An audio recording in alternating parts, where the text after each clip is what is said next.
폭염이 계속되면서 세계인이 땀을 흘리는 동안 남극과 북극에선 빙하가 급속히 녹아내리고 있는 것으로 나타났다. 3일 현지 시간 중국 글로벌 타임스에 따르면 중국 기상청은 이날 발간한 지난해 극지기후변화 연례보고서를 통해 지난 40년 동안 북극 온난화가 같은 기간 세계 온난화에 비해 3.7배 가파르게 진행됐다고 분석했다. 1979만 2022년 북극 평균 기온은 10년마다 0.63 오르는 등 40년 동안 가속화 일로를 걷고 있다. 같은 기간 지구 전체 기준으로 0.17 오른 것과 비교하면 3.7배에 달하는 수치다.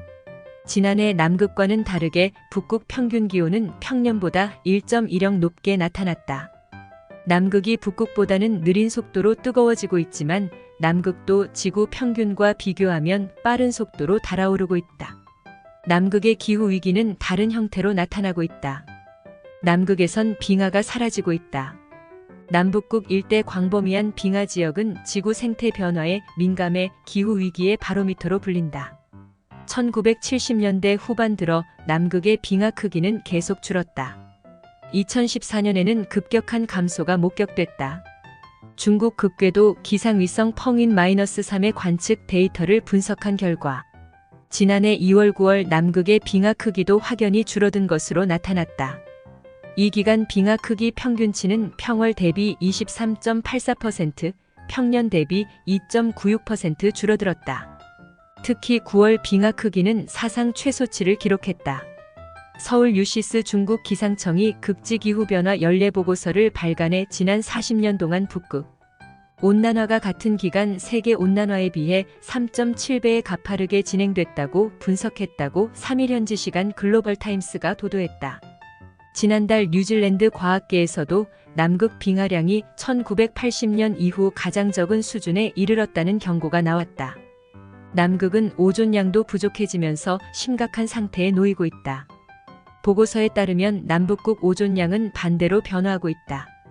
지난해 남극 오존층은 계속 파괴돼 왔지만 북극 오존층은 지난해 12월 말 지난 3월까지 이례적으로 회복됐다.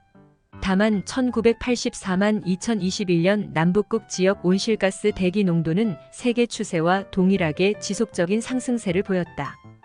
극지방을 벗어나면 세계인이 무더위로 신음하고 있다.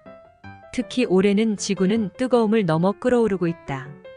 지난달 27일 안토니오 구테우스 유엔 사무총장은 지구가 온난화 단계를 지나 끓어오르는 시대로 접어들었다며 과학자 입장에서는 이는 명백히 인간 책임이다. 꾸준한 예측과 반복된 경고와 완전히 일치한다. 유일한 놀라움은 변화 속도가 빠르다는 것라고 경종을 울렸다.